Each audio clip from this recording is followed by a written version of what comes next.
Hi, and welcome to The Parent Equation with me, Aisha Murray. I'm a coach and I primarily support working parents and carers who believe that parenthood shouldn't be a barrier to a successful and fulfilling career.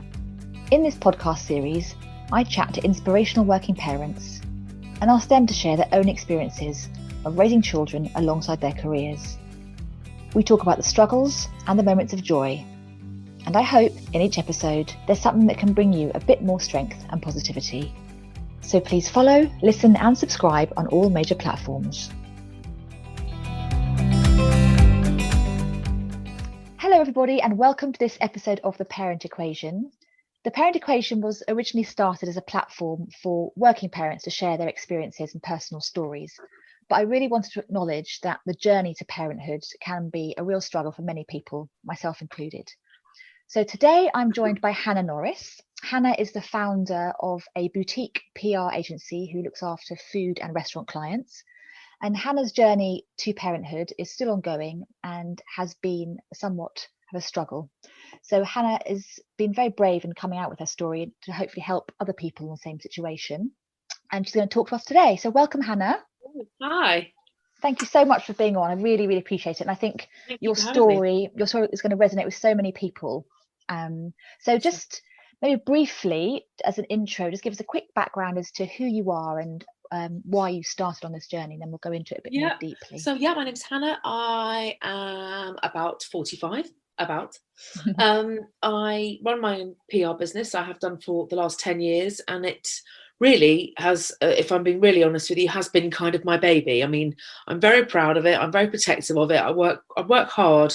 This year has been very challenging. Restaurants have been really hit, so I've had to kind of double the hustle, but it's paying off, and I've got some nice clients, and in many ways it's been a constant source of consistency, and I rely on my business, and it's been my port in a storm.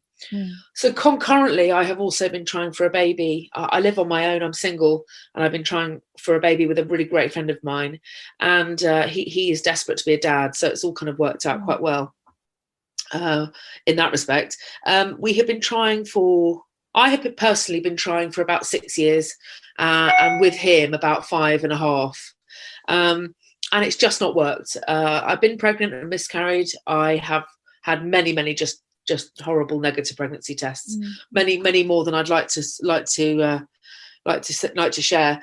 So I think it's been a real juggle. I've juggled the business and sort of put my best game face on a lot of the time, and I've also had many days where I felt like I wasn't really able to get out of bed. I mean, thankfully I'm lucky. They've been few and far between. I've got wonderful kind of parents and wonderful friends, and I have psychotherapy as well, which helps. I pay for that as well because I know the value of it. So I'm able to kind of find my little voice throughout it all, but I'm not going to lie, it's hard, and it's true. When I was thinking about coming on this program, you know, people talk about juggling parenthood with business, but actually juggling IVF with business is it's definitely challenging, and you've just kind of always got to get up and always got to face the music with the business. It's not like you can really have a couple, you can't just take a few weeks off. I mean, I know people in the IVF world who they will have a negative pregnancy test and they just don't go to work for 3 months. Their husband kind of pays the bills, and as in a sort of period of grieving almost. Like exactly, and reflection. And whilst I think actually much to my detriment, I think I probably did need some periods of doing that. In many ways I didn't. A lot of people have just said go to a beach for 2 weeks, and I often just didn't do that. So there are things I would have done differently for sure, because I think I'd have been able to come back and bounce back into the world a bit better. With IVF, when you first start it, you are told about something called the ribbon of emotion, and it really, really is a thing. You can be seemingly okay. You can do a meeting, and you can I'm fine, and then a couple of weeks later something can happen and it kind of triggers you and sends you over the edge. It's amazing. And these blooming things, these phones have a habit, particularly on Instagram, of reminding you where you were 3 years ago. Where were you on this date in 2016? And I hand on heart, I do not know how I've done it. I'm reminded of dinners that I did or press events that I was hosting.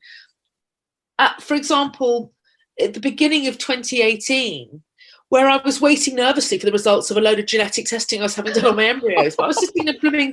But it's amazing how it reminds you. And I was not aware at the time of how much I was juggling. You don't always want to be or need to be reminded of these things. Actually, it's quite good for me to be reminded of it, okay. because actually what I'm very bad at is kind of going, yes, it is quite hard. It has been very hard. I'm like, well, I tend to kind of go, well, it's what it's happening. And I do, I do tell nearest and dearest, the kind of the really intimate stuff. But honestly, I'm very bad at knowing in that moment how stressed or how upset or how much something has affected me.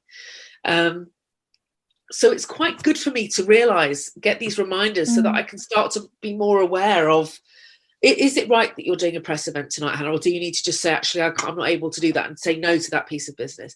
That's, we're not really programmed to say no to things. I am like the biggest yes person in the world. And I think everything's going to work, and I think everything's great. And I would never make I'd never want to make anybody feel like something was not going to go well or wasn't going. And that's part of the thing with IVF. You always think it's going to work, and it just hasn't for me. And you run your own business, so you have to say yes. I run my own business, and I've stayed a yes person. I've stayed very much, we can do that, we can do that. And actually, it's been really interesting. The last maybe 6 months, I found this year interminable. We'll come on to talk about that, but 2020 has been so awful on the IVF front. I mean, basically nothing has happened because I can't get on a plane. Okay, so Hannah, can you take us maybe 6 years back in this journey? You've mentioned planes in 2020, obviously, just now, but let's go back a little bit just to give some context to your story. Yeah, I was sort of nearing my end of my 30s and suddenly woke up and felt a really big urge to become a mother. I mean, my sister had already tried to have babies, and she'd had a very, very awful miscarriage. So it was kind of on all of our agendas. She was married in 2013. So we were just all sort of thinking about babies. So if we look back to sort of I turned 40 in 2015. And that's a real milestone date for me, because I did really decide to get cracking around then. Yeah. Which obviously was quite late. I didn't feel like it was late. I felt young, and periods were normal, and I felt fertile, and I'd had a couple of tests done that proved that I had good egg reserve left, so I wasn't worried. And then I started with I actually did some anonymous Danish sperm to begin with, which didn't work. And then why Danish particularly? Was that just happened to be Danish? I'd read loads of articles about it. It was easy to get hold of. Right. I would sit looking at British sperm banks, and they were all in IT, and I felt a bit miserable. It's not a particularly cool industry in the UK. Egg donation and sperm donation is just so particularly sexy. Yeah. It's not paid very well. It doesn't really attract many people. I think we're all a bit British about that sort of thing. It's just not particularly thrusting industry. Other countries seem to have it completely sort of licked. So I went to Denmark, got my sperm. I was quite positive about it all. It was quite fun. It didn't work. And during that time, I had met the guy that I am now trying with. Yeah. I met him at a party with his partner. And from the get-go, it was very positive and very sort of loving and very exciting. And it was lovely to have somebody with me doing it with me. Yeah. So we go to all the appointments together. We had to do psychotherapy together. He did all his sort of donations. I came with him. So it was all sort of very, again, positive and fun. We had to try a few clinics. We were turned down from a couple of clinics. People thought what we were doing was a bit odd. So we got through the kind of stigma of that and found a clinic that did want us. And to be honest with you, it kind of all starts to go pretty well. I mean, I was making good embryos. First 2 rounds, I didn't make any genetically viable embryos, so I didn't put any in. Yeah, I took no risks. And on the 3rd round, this is fast forwarded now 3 years. It takes so long IVF. Nobody tells you that. Cost a lot of money. A really good batch of embryos. I had 3 that were genetically viable, so it was a great result for me. And out of those 3, I became pregnant with one of them, but sadly it miscarried. Yeah, it just didn't develop properly. So I did try a 4th time early in 2019. It didn't work. And I made a decision quite quick. I'd already been thinking about it, but I made the decision to then start looking at egg donation, so to stop using my own eggs. So at that point, had the doctors told you that your eggs were no longer viable, or was that a decision you just took? It was becoming clearer in my conversations, and then after the fourth go, he said they're not working. I don't think they were ever viable. Right. If I'm being honest with you, yeah. Even the genetically viable ones, they miscarried or they didn't work. And what people don't tell you in IVF is that people talk a lot about sperm quality, but they don't tell you really it's the egg. It's all about the egg. The sperm, in the nicest possible way, the sperm is literally just there to fertilize it. Right. You can have none. You then have to swim. IVF is fabulous. ICSI is another form of IVF, where you just literally stick the sperm into the egg. There are some incredible ways to think about it. Ultimately, it's the egg. The egg forms the fiber, the metal, the health of the baby, how strong it's going to be. We don't get to choose the eye color and the sex, all the fun stuff, but we do get to choose the health and the kind of longevity of the baby, the sort of how strong is this thing going to be. And sadly, if your eggs are not as good. So as soon as I started to look into egg donation, which I actually ended up going abroad for in America, there was a brilliant policy of offering you your money back if it didn't work, which I'd never heard of in the UK. So they have a business incentive to make it work. It's quite a big business there. I get offered a 24-year-old egg donor, and of course she produces so many eggs that were all my embryos fertilized. Yeah. And I now have 3 that are just absolutely AAA quality sitting in the freezer. I never had that kind of quality eggs. I kind of, I was all sort of B, C, BA. They were never AAA grade. And of course you realise that, we're all supposed to be having children then, not now. So it's been a really kind of, and that's the biggest in terms of bringing it back to the business. For the last few years, I've already been feeling like I am probably getting a bit old to be doing what I'm doing. Luckily, it doesn't seem to be affecting me. I have business, but then when you look at that and you look at baby making and you think, I'm just a bit old for everything. And that is starting to be a horrible feeling. I'm becoming so aware of my age. I'm becoming so aware of where I sit in society. I am childless. I'm unmarried. I'm sort of getting to the stage where I need to think, is this going to be something I can do for the rest of my life, my business? And it's a very sort of sobering time. It's not massively fun. I feel quite unrepresented in life. I feel quite, I'm not quite sure where I fit in. So it's a really challenging time. And then you throw in the kind of the hideousness of lockdown and the kind of the amount of time we've had to sort of sit and think. And it's been quite grueling. And also 45 isn't an age. You're not old at 45. So what is it, do you think, that is making, so what is making you feel, is that in your head or is it external influences, do you think? I think it's a mixture of becoming infertile. I am 45 and I don't feel that's particularly old, but it is when you throw in being told that you're infertile. And then time just is like a vortex. It either goes really quickly or really, really slowly. So, for example, I can't tell you where the last 6 years have gone. For me, they've gone in a flash. And yet this year, I know I'm not the only person, but it's just, I can't believe it's suddenly December. So it's gone so quickly in so many ways, but then in other ways, it's gone so slowly. We're all looking down the barrel of a gun at the beginning of April, thinking, how the hell are we going to get through this? That you have these 3 grade A embryos on ice, and where physically are they at the moment then? They're in Washington DC, just outside Washington DC. They're in a clinic called Shady Grove. I liked them. I went to see them. I liked them. I knew people that went there, and everyone I know who's gone there has become pregnant. But I particularly was, given I've spent so much money over the last few years, it was appealing to the idea that I could get my money back, and they were kind of, they're incentivized to make it work for me. I can get my money back if I just change my mind and decide not to do it anymore. Right, okay. And forgive my ignorance, but do you have to have the procedure in Washington, or can the embryos come here and the procedure be done here? If I have my embryos shipped from Washington, I lose all of the care of Washington, of Shady Grove. Right, okay. So they're there, and I have to go there in order to have the procedure and stay within the margins of the rules that are the contract that we have signed together. Yeah. But getting to America is something I have not been able to do. And obviously none of us know when that's going to open up, I guess. But when are you hoping that might happen? And I suppose, is there a deadline for you?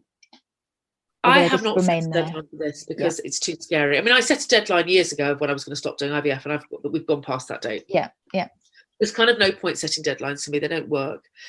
But I don't think I'm going to be able to go legally, as in the whole world can travel again for at least 6 months. I mean, I thought it might be September. We're now in December.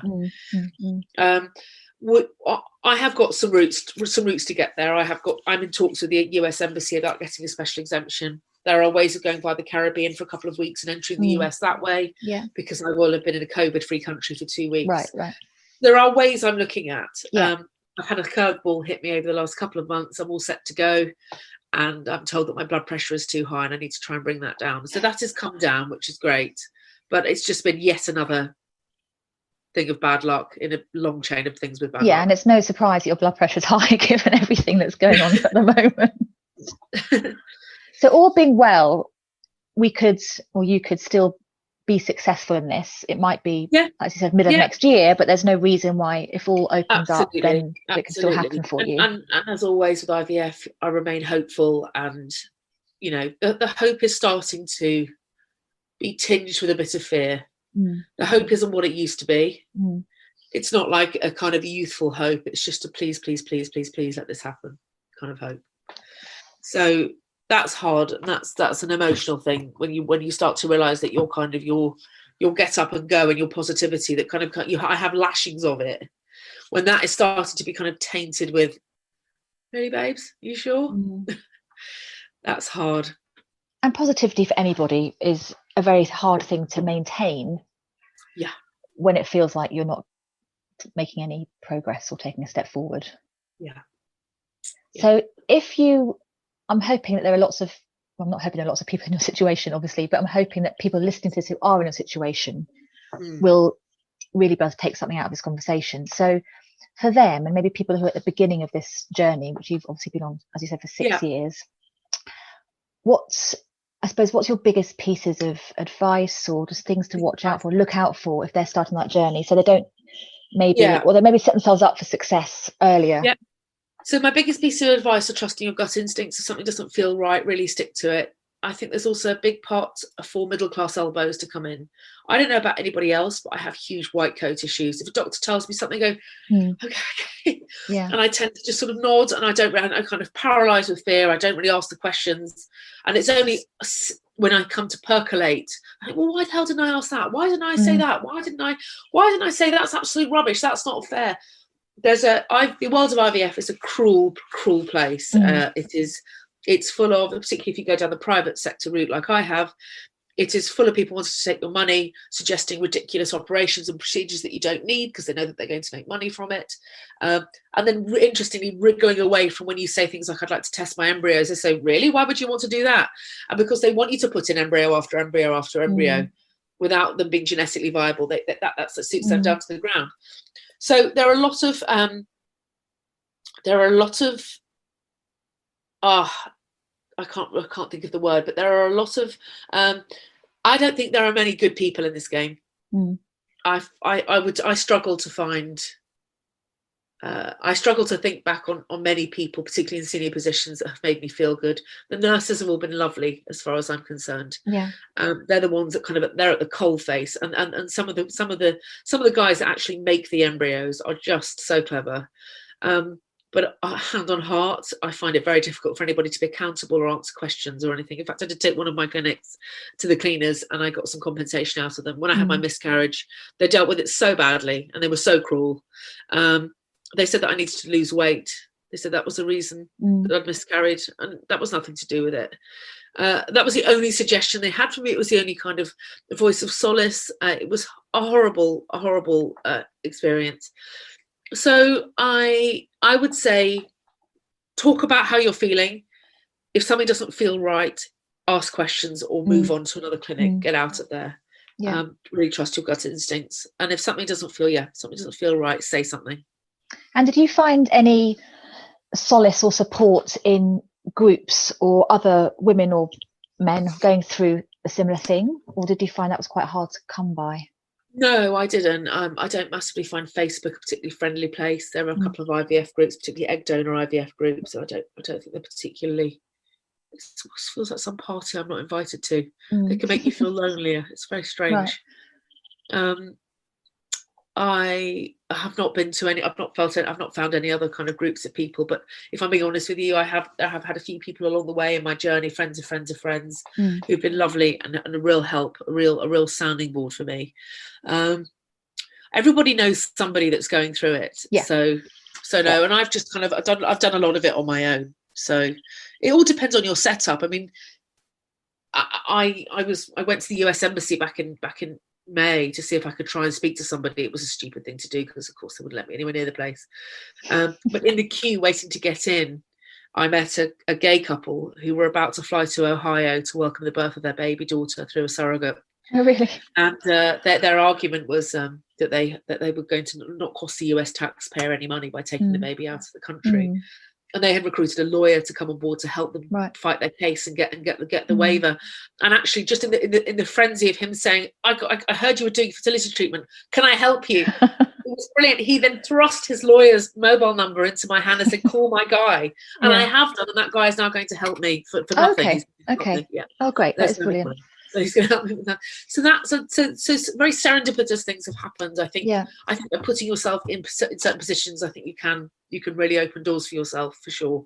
And I think finding trusted advisors or trusted friends or people like that who can give you genuine support. That's the other thing. It's knowing who to trust, doctors particularly. I have trusted everybody and learnt nothing. I've on hand on heart, I cannot tell you one person through my IVF journey in a clinic that I would be, even though I'm not carrying a baby, even though I'm not with child, that I just look back and I think they were so kind, and there's nobody that's kind. So they'll all open doors for you and say, hello, it's lovely to meet you, and shake your hand, and then they say, well, it'll be £325 for a phone call, please. So there's nobody kind, and there's no emotion in this business. It's like where the patient's emotion meets business. And it is a really cold world. So you've got to be a pretty kind of strong kind of person to go through it. I know lots of people who have given up, which is very sad to hear.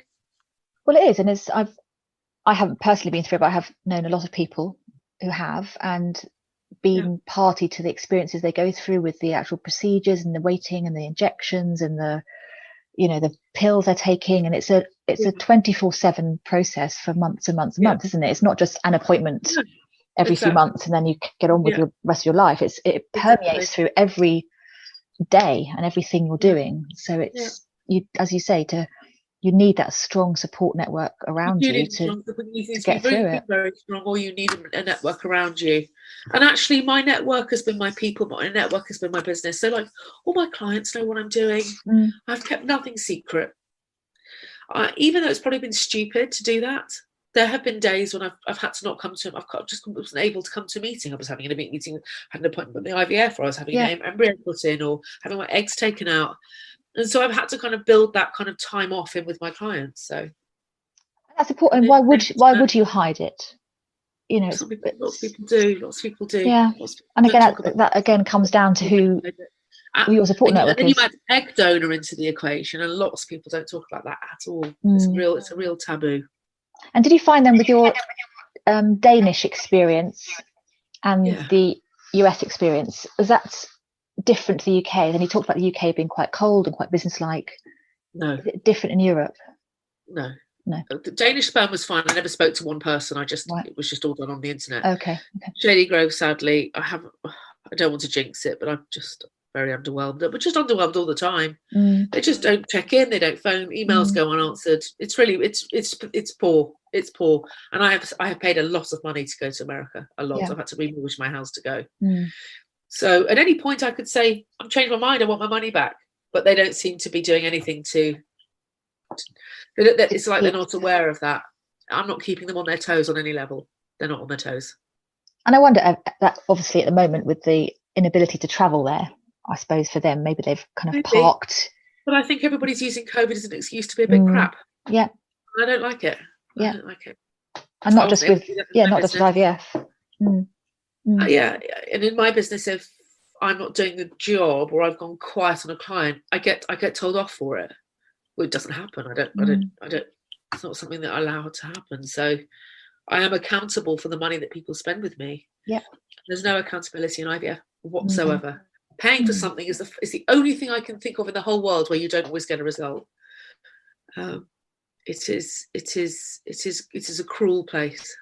So why did you feel, I mean, obviously 6 years is a long time, why did you feel that now is the moment to share your story more widely? Because you've done sort of articles as well in the press, etc. Yes, I did an article in the Daily Mail. I don't know. The article in the Daily Mail was the main reason I did it. The only reason really was to try and find other women like myself. I would put sort of questions up on forums about it, and nobody would reply. There were some people maybe going to Poland or Greece, but nobody was going to America. And I know Shady Grove has UK patients. I wanted to find these women because I wanted to know if they have answers. I wanted to know if they also had some brilliant little nuggets of advice about how to get to America. Is there a way that I can play some kind of extreme health card? Is this emergency medical treatment that I could maybe kind of, I don't know, jiggery pokery with? Sadly, it didn't throw out one person. And there has been a wonderful article today in The Guardian all about how COVID is affecting people's fertility plans. Sadly, the Guardian piece is full of young 30-year-olds, so it doesn't feel like it's something that's relevant to me. But it's just as painful to read their stories. These poor women are, whether they're single, whether they're about to go for fertility treatment, whatever their situation is, COVID is putting such a problem.